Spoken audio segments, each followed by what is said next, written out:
Madame, Monsieur, bonjour. Dans cette nouvelle édition du Vrai Faux Info, vous retrouverez les infos du moment et enfin quelques informations pour devenir riche. Aujourd'hui, nous allons parler de jeunesse éternelle, de corruption, de pétanque. Ensuite, je vais vous proposer un tuto exclusif sur les cadenas. Nous parlerons des jeux télévisés, d'enchères et enfin de comment devenir riche, où nous parlerons des télécartes. Tout d'abord, affaire de jeunesse éternelle. Un grand fabricant de cosmétiques mondialement connu et reconnu vient de dévoiler un tout nouveau produit totalement révolutionnaire. Vous avez bien entendu, ce produit est totalement révolutionnaire. En effet, dixit le fabricant, ce produit va vous faire retrouver vos 20 ans et ce de façon garantie. D'ailleurs, tous les mannequins de 20 ans sur lesquels ont été faites ces expérimentations ont bien dit, je cite, « Ça s'est bien passé et à cette occasion, je n'ai pas pris une seule ride supplémentaire. » Alors bien sûr, comme d'habitude, il y a des personnes qui vont être sceptiques.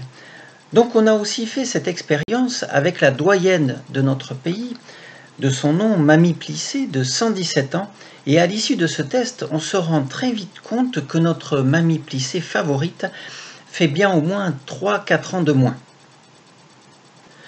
Tout de suite, répondez à la question suivante et gagnez une superbe journée ensoleillée, surtout ces temps-ci. Si vous regardez cette vidéo l'hiver, il faudra que vous attendiez l'été prochain.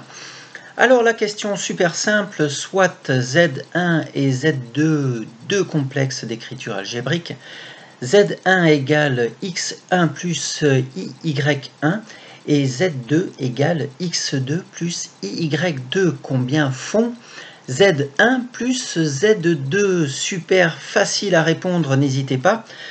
Donc vous avez en réponse 1 X1 plus X2 entre parenthèses plus I, on réouvre la parenthèse, Y1 plus Y2, ou alors la réponse 2, 2 points moins slash. Allez, à vous de répondre maintenant. On aura la réponse à la fin de cette vidéo. Affaire de corruption maintenant. De plus en plus, la corruption est devenue un véritable fléau dans notre pays. Nous déplorons et condamnons cela amèrement et avec une très grande fermeté. C'est pour cela qu'aujourd'hui même, nous pouvons dévoiler maintenant sans l'ombre d'un doute le responsable de...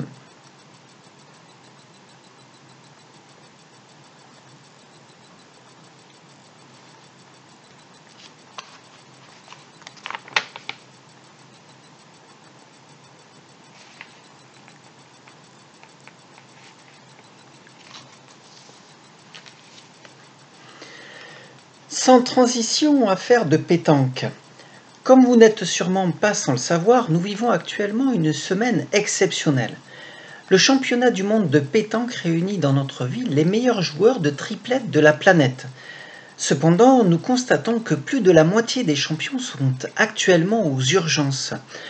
En effet, malgré que le public soit au rendez-vous, un très gros Mistral sévit sur notre ville et lorsque les joueurs ont le vent de face, les boules ont la fâcheuse tendance de revenir fortement en arrière.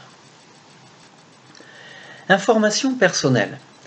Comme vous le savez, la société Apple, mondialement connue, vient de dépasser la capitalisation de 1000 milliards de dollars.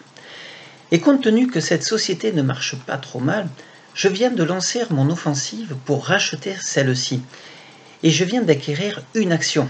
Je pense qu'ils vont commencer à flipper un petit peu en voyant à qui ils ont affaire. Allez, le tuto du jour. On me demande souvent comment on utilise un cadenas. C'est vrai que quelquefois on achète un cadenas en se disant je ne sais pas trop ce que c'est mais on verra bien. Alors voilà un cadenas. Ça ressemble à ça. Il en existe plein de différents mais on va s'attarder sur celui-là car c'est celui que j'ai en fait. Donc il y a un petit carré ici, rectangle. Et vous avez aussi un anneau ici. Apparemment, il est en fer ou en plastique. Alors, contrairement à ce que l'on pourrait croire, ce n'est pas une bague. Et comment je le sais? En fait, c'est que je ne l'ai pas acheté chez un bijoutier, mais dans un magasin de bricolage. Et dans les magasins de bricolage, ils ne vendent pas de bagues. Alors, j'ai pensé, et au bout d'une dizaine de jours de concentration, je suis tout simplement allé demander au magasin où je l'ai acheté si c'était une bague. Et ils m'ont dit oui. Alors ce n'est pas une. Alors le carré ici, si vous regardez de près, il y a une fente. ici, qui vous permet de mettre entre autres une clé. Alors une clé, vous pouvez vous retrouver avec des clés, plein de clés différentes, et puis ben, ça rentre pas. Alors là vous dites, bon d'accord, il y a une fente pour mettre une clé, mais comment je fais? Et bien coup de bol, vraiment par hasard, des fois, en tapant dans les clés, paf, vous vous retrouvez avec une autre clé qui rentre, elle dedans.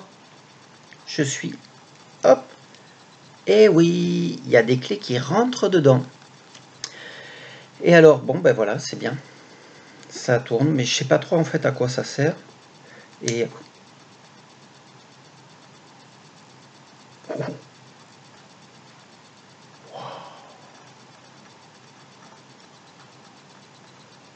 merde.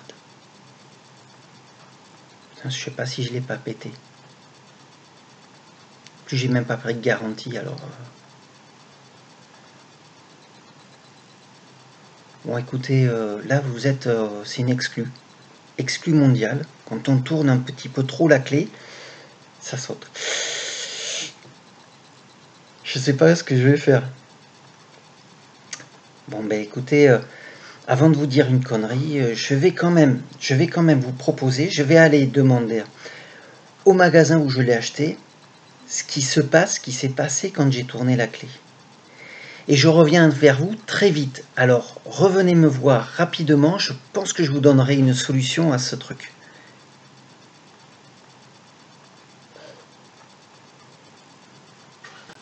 Enfin et pour finir, affaire actu du jour.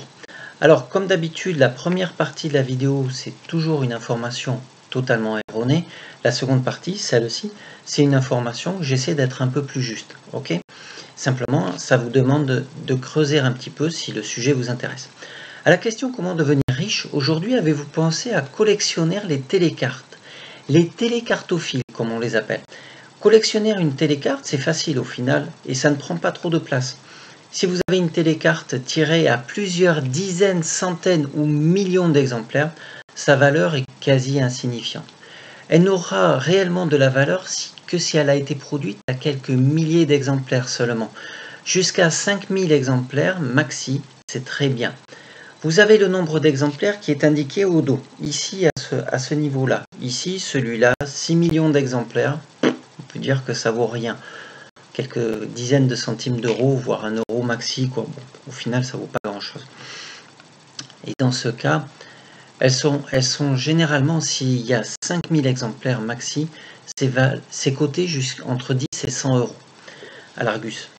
Vous avez quelque chose qui est important dans une carte, c'est de regarder la puce. Ici, la puce, souvent, elle change, c'est pas les mêmes. Donc ça aussi, suivant les puces, ça a ou pas de la valeur. Donc vérifiez bien ça. Il faut systématiquement qu'elles soient en bon, voire très bon état. C'est très important. Si elles sont abîmées, ça vaut rien du tout. Le prix des télécartes très rares est mis à moins de 300 exemplaires. Ça peut atteindre 500 à 1000 euros l'unité, voire plus pour les cartes rarissimes. Un bon endroit pour trouver des télécartes est d'arpenter comme toujours les vides-greniers et les dépôts-ventes. N'oubliez pas les dépôts-ventes, ça vaut le coup d'y aller. Voilà, donc deux choses.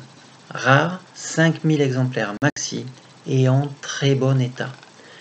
Voilà, je vous remercie de m'avoir suivi sur ce Vrai Faux Info. N'oubliez pas de liker, de partager et de commenter. Et puis au sujet des télécartes, à la fin, comme d'habitude, je mets quelques informations. Donc là, j'ai mis un site qui vous permet en fait de pouvoir aller voir un peu la cote et vous faire une idée. Mais il y a des livres pour les cotes Argus. N'oubliez pas. Allez, à bientôt sur mon prochain Vrai Faux Info. Allez, bye bye.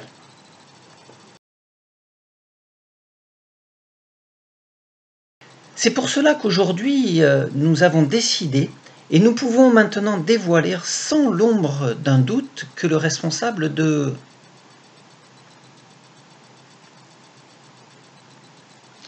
Merde, j'ai l'enveloppe du mauvais côté, quel con. Oh putain.